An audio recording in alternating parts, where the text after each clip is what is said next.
Well, thank you for having us here today.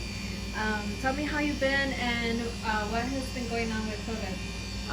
Well, I've been good. I've been training, was trying to stay active because of the COVID situation. A lot of gyms did shut down because of the city. They do have a lot of mandatory regulations and policies they have to follow through. So a lot of gyms are closed still to the day. So we've been trying to stay active. Many gyms and coaches have opened the doors to us, so I'm very thankful for that. One of them is Moreno's Boxing Gym. Another one is Knockouts Boxing Gym. Casillas, unfortunately, is shut down, but for one-on-one training, he does open the door for us. So big shout out to them. And well, yeah, I mean, just wanting to go back into the ring and fight again with all my fans is just it's kind of lonely, I know, it's like sad. because it'd be different than sparring because it's like an actual fight, but there's no fans. So yeah, I mean, COVID sucks. We've been trying to stay active, like I said. We've been staying active. We've been doing strength and conditioning, sparring, and just doing the most we can. And let's talk a little bit about the sparring. How does the sparring affect you both mentally and physically? It's draining. It's exhausting, especially if you're not getting ready for a fight. You don't really have something to look into. I've been sparring and helping other girls prepare themselves for a fight, but it's exhausting and it's draining. Yeah. I think more mentally than physically. I want to say that. Yeah, that makes sense because there's like no end goal, right? There's no end goal. Yeah. There's no finish line. You're just going. Yeah. Okay. And so a little bit about what we were talking about off camera is these young girls, and particularly one from NGBA. She really looks up to you. And how does that feel for you? It feels good. It does feel good. I do have my little, like, I know Merari, she's my sparring partner. I do help her out for her upcoming fights, and a big shout out to her too. She prepares herself and puts, se prepara fuerte, for her upcoming fights. And I know little girls that look up to me, and it feels good. It does feel good. That's good. I like that because like you're kind of like a mentor to them, and I think you make yourself open to them. Yeah, and it motivates me a little bit more. Like sometimes I just be like, damn, que me metí, But then I'm like, no, I gotta keep going. I gotta show them that you could do it if you put yourself, work hard for it. And my other sparring partners tell me the same thing. Is like it's nice sharing a ring with you. Like it's nice, and I'm like, really, like that? I don't know. It feels really good. It motivates me to continue going, in that I'm not just doing it for me, but I am doing it for them too, to show them that it's possible. That's awesome. Yes, because we have talked about you being a mom, right, of 3. A mom of 3, yeah. yes. And how has that affected how has COVID affected that part of your life? My mother. And sparring and training. It's a lot more stressful, honestly. It's the whole COVID thing with no school. It's like I'm at work. I work full time. Yeah, and you're an essential worker, so you didn't stop. Yes, working, right? I work at a clinic, so I didn't stop. My kids are at home schooling. And like I tell everybody, I'm like their nurse because they call me for everything. I'm their counselor. I'm their psychiatrist. I'm the referee trying to stop a fight. Having one kid on this cell phone, the one on the fourth. It's a lot. Being a teacher, like making sure their assignments are being turned in is just it's a lot more stressful. But I'm trying to manage it. I'm not saying I'm managing it well, but I'm trying my best to manage it. Yeah. Well, I think you did a pretty good job. COVID or no COVID, I think, shout out to all the moms because you guys are just so amazing, just period. It's hard. It's beautiful, but it's hard. Yeah, I could imagine. Okay, tell me a little bit about your son. I know that he wanted to be a fighter. Is he still? Jordan, also known as the Chocolatito, because he looks just like Chocolatito. He sure does. All my 3 kids are actually being active at the moment. They're running, they're going hiking, they're at home exercising. Chocolatito doesn't want to go back to the gym, but I mean he's at home. He's staying active though. They like to be fit, not necessarily boxing. So I'm proud of that. That's good. Yeah. It keeps them busy. Yeah, it keeps them busy. Yeah. How old are they now? My oldest is 14. My daughter is 12, and Chocolatito is 10. Oh, wow. Yeah, I so think I met him when he was like 7 or something. Jordan, 7 or yeah. Wow. I mean, they're grown. Okay. My 2 oldest are actually, my son is already taller than me. My daughter's the same height as me, and we wear the same size of clothes. Okay. So when we're in the streets, everybody thinks we're brothers and sisters. That's pretty Yeah. cool. Yeah, no, that's awesome. They grow And, too fast. How did you know you wanted to fight, first of all? 'Cause I feel like it didn't. takes a lot to just go in. Oh no, I didn't. I actually didn't. Like I said, my two oldest brothers were in boxing, and I grew up around the gym. You know, just playing around in the gym. If anything, I used to watch Wendy Rodriguez. I don't know if you know her, Flyweight Rodriguez's sister. Yeah. I used to watch her spar, and I was just a little girl, you know, and boxing wasn't for me. My dad wanted me to, no, boxing's for boys. That was my thing. Boxing's for boys. I'm not boxing. So when my sister joined the gym, I joined with her just to be with her.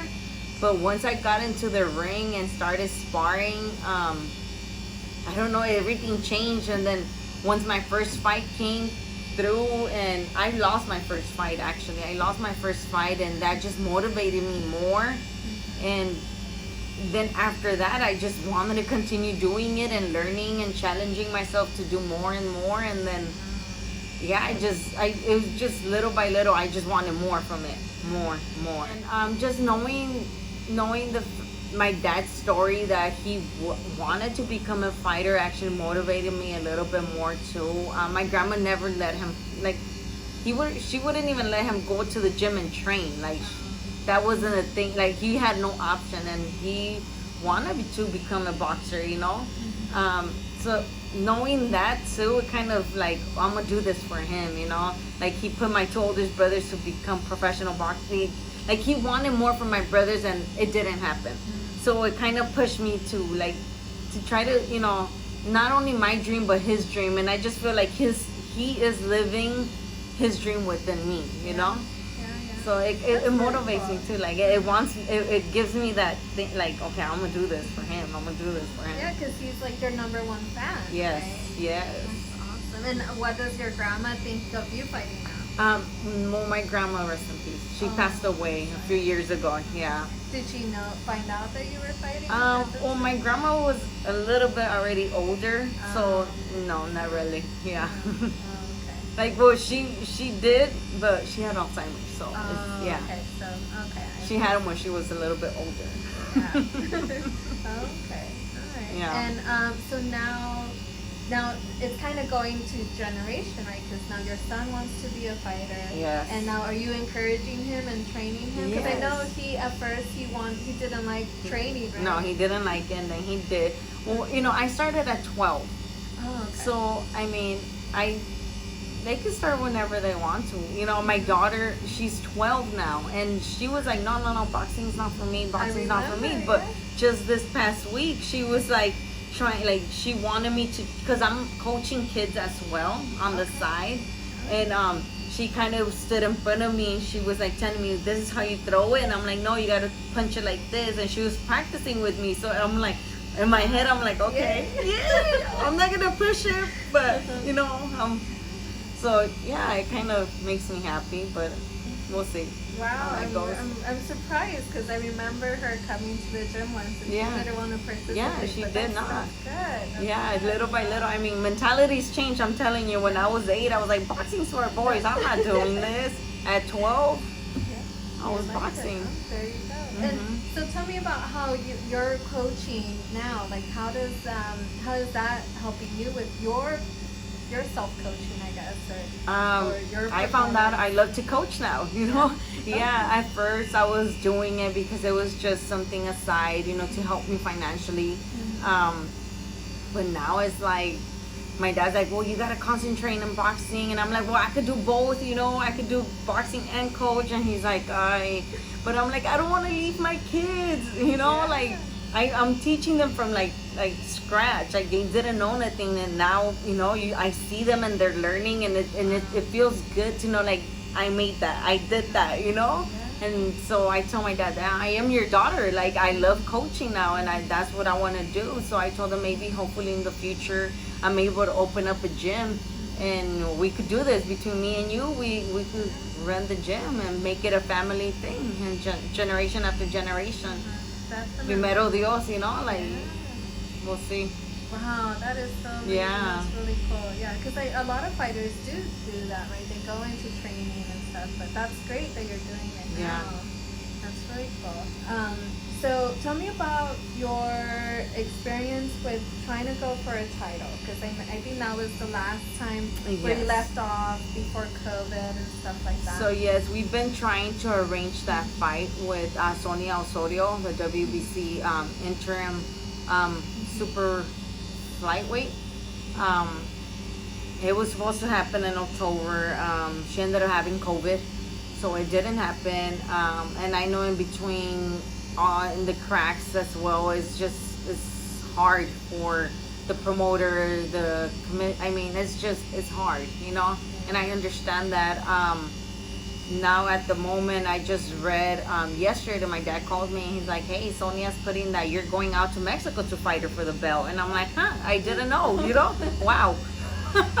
So we're working on it. I mean, that's something I want to happen. I do want to fight for the title, but we'll see, because it's just hard. It's really hard with everything that's happening right now, and it's just, we can't set something up because everybody has their own rules and their own everything, so it's complicated.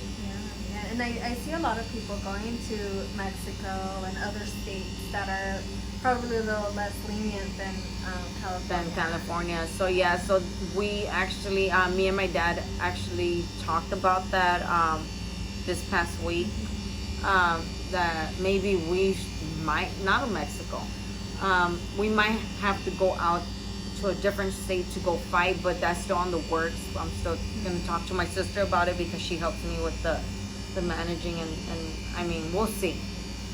Well, you know, something before any title. I mean, I've been inactive for a year already.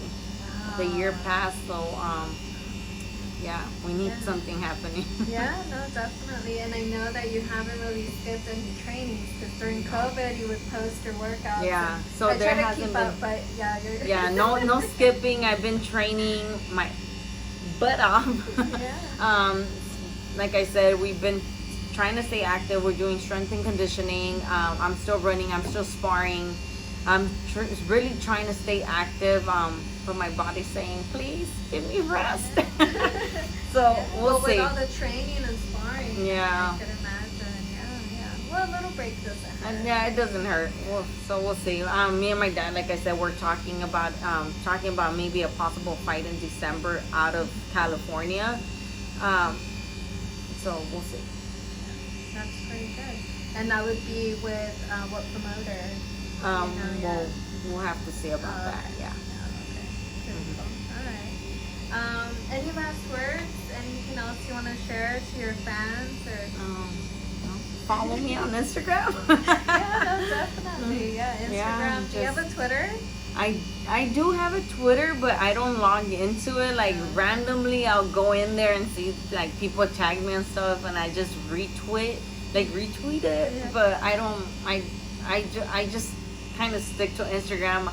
I'm trying to stay a little bit more active, but I can't. It's just so hard to stay active, and I don't know how some people do Twitter, Instagram, I think they have people for Snapchat, that. Facebook. I'm like, I can't do it. I really can't do it.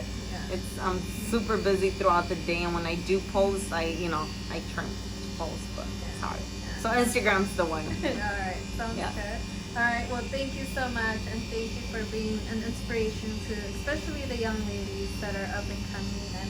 And you are awesome, and you've always been one of my favorite people to talk to. So thank you so much. Thank you.